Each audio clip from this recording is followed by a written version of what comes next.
Good morning. Happy Monday. How are you this morning? I hope you had a great weekend and that you're ready for a productive week. I thought we might spend just a few minutes this morning talking about fear as an emotion and what it's meant to do in our lives and what it's not meant to do in our lives. You know, fear is a very instinctual, primal emotion that is hardwired into our brain.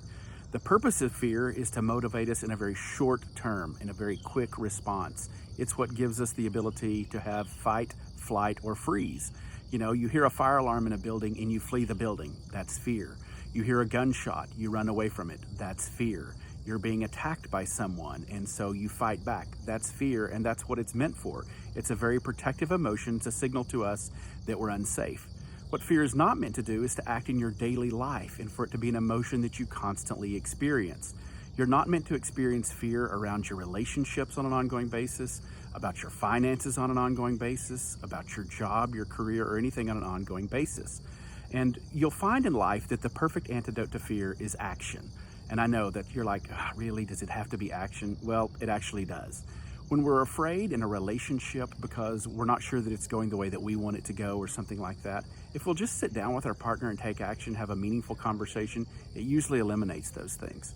Or if you think maybe I'm not doing a good job at work, but you're not really sure, sit down with your boss and have a conversation. Vet it out. Say, you know what, I'm overworked. I have too much to do. Do you think that I'm doing a good job?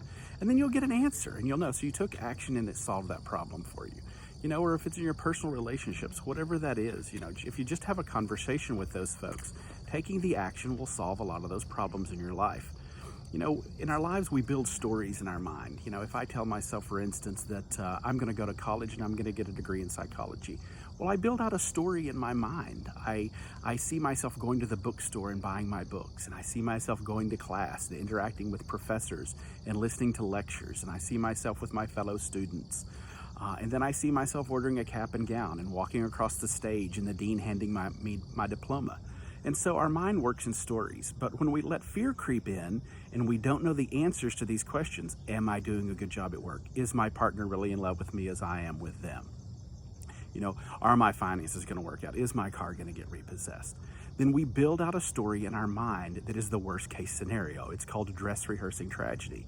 And then, just because that's the way that our mind works, when we don't take action, we sort of build that story. It's just kind of a prophecy that comes to place just because we built it out that way. So if you're facing any of those things this week, just take action. Just sit down and have a conversation with whoever the other person is or address the situation head on. And I can assure you that taking some action will be a great antidote to your fear. I hope you have a great week. Bye.